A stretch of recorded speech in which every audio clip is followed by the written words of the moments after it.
Hi everybody, Phil here. Thanks for watching this video, and I appreciate you all being here for this specific topic about something that I feel is necessary to talk about given current circumstances within the voice coaching community.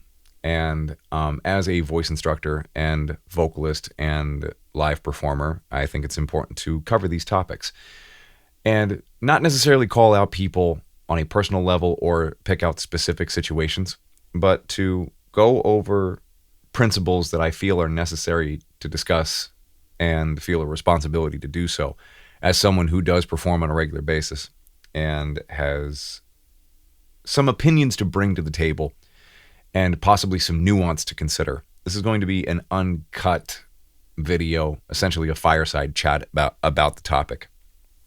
And what I'm going to be covering is when I feel, in my professional opinion, when lip syncing and overdubbing are appropriate, when it is sometimes but not always called for, and when it is not appropriate.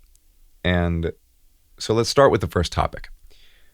When is lip syncing or overdubbing, or let's even add pitch correction, appropriate?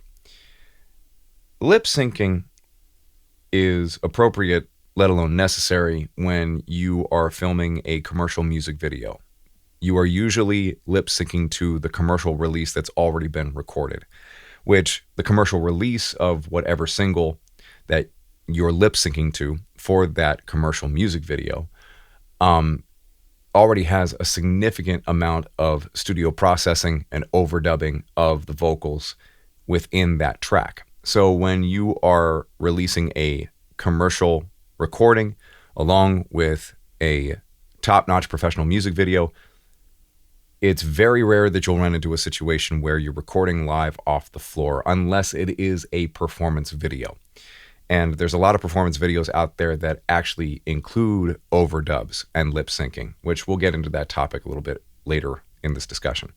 But that, I feel, is when it is most appropriate, let alone necessary, to lip sync or overdub. When it comes to the commercial release of a record and the creative possibilities of layering one's voice, and when you are filming a music video for said commercial release. It is sometimes but not always appropriate to use lip syncing, overdubbing, and pitch correction in the following scenarios. I'm of the opinion, especially when it comes to pitch correction, that it is overused in the industry. I've been in situations where pitch correction has been placed upon my voice without my knowledge or approval, or I find out later in hindsight after analyzing it, or it was because we were on a deadline and we didn't have time to change the record. It's always a toss-up because there's a lot of great singers out there, and for whatever reason, the audio engineer will place pitch correction or melodyne upon the track even when it is not necessary. Melodyne and pitch correction has become an industry standard for whatever reason. And I think that Phil from Wings of Pegasus put this really perfectly, that it levels the playing field. It means that anyone can use pitch correction to make themselves sound proficient at singing. And thus, if you apply it to everyone, it levels the playing field and opens up the doors for other people to make music.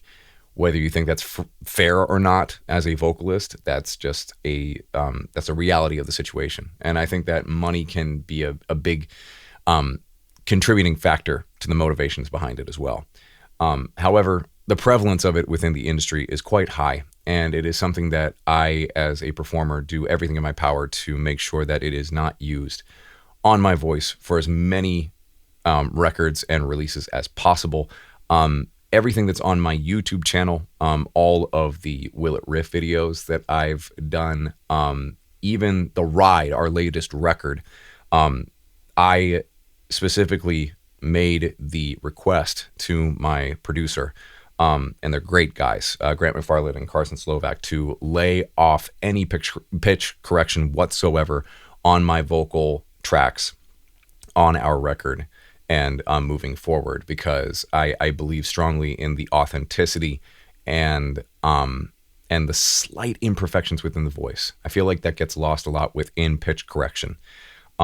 So, and I know I'm spending a lot of time talking about that, but it is a prevalent part of the industry. And luckily, Grant stated that it actually makes his job easier to get a better take rather than to do all of this post-processing on the voice. So that's encouraging, and it's something that I encourage all vocal students to pursue, is to try to release content that preserves the authenticity of what you're doing.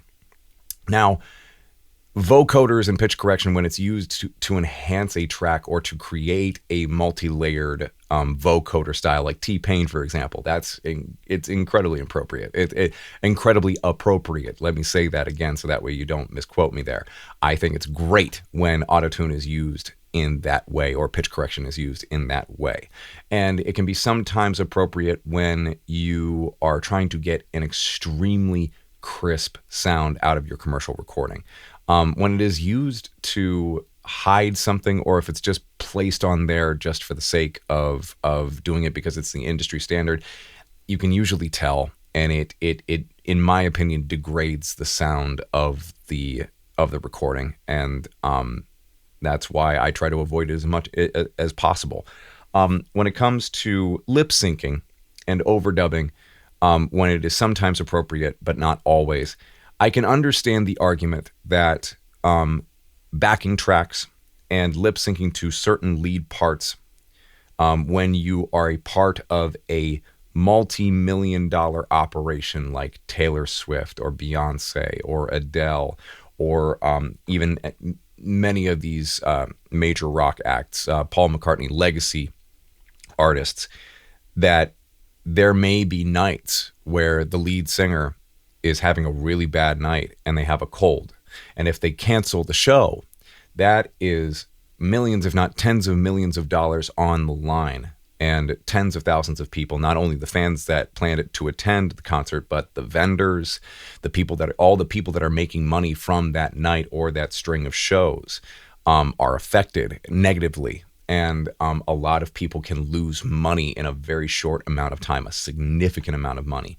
So I can understand from a pragmatic point of view where overdubbing and lip syncing, and for that matter, pitch correction live, can be used to enhance and save a show if necessary, if the lead singer is compromised in some way, shape, or form. It is industry standard, especially with big pop acts with major setups, to have a ton of backing tracks to enhance the sound and also to support the dancing lead singer, whoever it might be.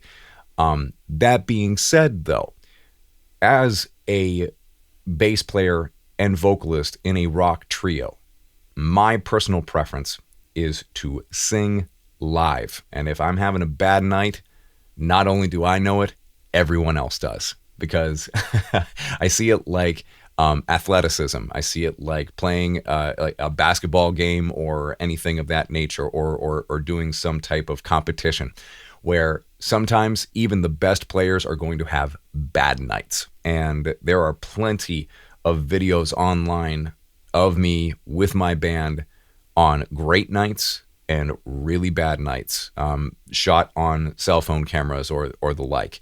And you can tell whether or not it's a good or bad night.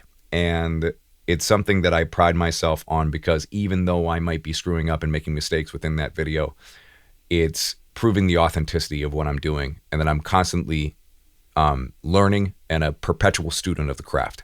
And I encourage you all to take a look and do research for yourself to see what I'm capable of, both good, bad, beautiful, and ugly. So, and I think that it is important for singers, especially in a genre like acoustic or folk or things of that nature, things that call for authenticity and for rebellion against the man and the establishment, to look to enhance and expose the intricacies and the imperfections of one's voice by avoiding tricks like lip syncing and pitch correction and overdubbing too much, because it can actually take away from the individuality of your voice. And yeah, you don't have to hide behind that. And it's the harder choice of the two forks in the road. However, it's the more rewarding one, knowing that you hit a high note at the end of the night because you put so much work and effort into that, and so much experimentation and focus, knowing that you were able to do that and to do so consistently throughout each night. It's a really rewarding experience. And having a bunch of bells and whistles on top of your voice takes away and steals that experience. Not only for yourself, but I feel sometimes for the audience as well. So that is just my personal opinion. And again, I'm presenting pragmatic explanations and a bit of nuance to the topic as well, because there are times where it might be understandable when these tools and these techniques like overdubbing, lip syncing, and pitch correction are used. Now, here's where we get to the nitty gritty. This is when I feel it is not appropriate. As a voice instructor and vocalist, there are plenty of situations where I've lip synced for music videos, where I have overdubbed for certain types of music videos. And again, I pride myself on singing live without any pitch correction on my voice, no backing tracks, and no lip syncing. And the reason why I do that is because I am also a voice instructor, and I respect the trust of my student body and want to honor that relationship with my students by being as authentic as I can, while also practicing the industry standards of lip syncing and overdubbing for music videos and overdubbing for commercial releases, while avoiding pitch correction as much as I possibly can. What really, where I draw the line is when voice instructors, or performers for that matter, say that they don't lip sync, say that they don't overdub, say that they don't use pitch correction, when there is significant evidence and a whole body of work showing showing significant evidence that that is not the case. When you continue to deny that pitch correction is being used, or that you are not lip syncing, or that you are not overdubbing, and when you are creating content that presents an authentic performance, when it is indeed actually lip synced to demo your vocal abilities for potential students, that could be misconstrued as fraud and false advertising. So I think that it is important for every voice coach in the community to consider the responsibility that we have, not only to potential students, but to our current student body, that we have a responsibility to uphold transparency, authenticity, and integrity when it comes to our craft and the knowledge and expertise that we share with the world. And that whenever students ask us whether or not we have experienced these things, that we are transparent about our experiences, and that we don't hold back on the times when our voices aren't perfect, that we don't hold back on saying, I don't know, let's figure it out together. We aren't always going to have the answers. If anything, being in a voice coaching role with a student, it's a lot like having a lab partner or a guide in a mountain pass. Most of the time, we are figuring it out together. It's just that I am in a role where I have been in the lab for a long time, and that I've been traversing the mountain passes on a regular basis. And I always make sure, always, that before I teach a technique or share an analogy, that I have experimented with the practice myself and made sure that it works on me before I ever share it with students. And the final point that I'll make in this dissertation, this impromptu dissertation, is that if you are a voice coach or performer and you are using lip syncing, pitch correction, and or overdubbing regularly, and you are denying the fact that you use those tools, I would strongly, strongly encourage you to come clean. My camera turned off in the middle of doing this. It's going long. So not, as I was saying, not only for yourself, but for your student body, for your audience. I think that transparency is important in these situations because, again, your fan base, your potential students, the people that support you, they're counting on you to be honest with your art and to be forthcoming. And it is something that I strive for every single day. I'm not perfect. I've made significant amounts of mistakes as a professional, as a musician, as a singer, as a business partner. And I think it's so important for every single instructor to realize that we are all perpetual students of the craft of singing, and not only singing, of life. And that we all make missteps, and that this is an excellent chance for all of us in the voice coaching community to learn from these situations that are upon us, and to be better for it. So, and that's what I encourage you all to be from all of this, is to be better, not to necessarily go after other people or to defend oneself, but to look in the mirror. Look at yourself. Think about the value that you're bringing to other people and whether or not it is upheld by transparency, authenticity, and integrity. It is something I strive for every single day in everything that I do. And I'm constantly learning, and I encourage you to do the same. That being said, everybody, thank you for watching this video. And for those of you who are new here, my name is Phillip Nathaniel Freeman.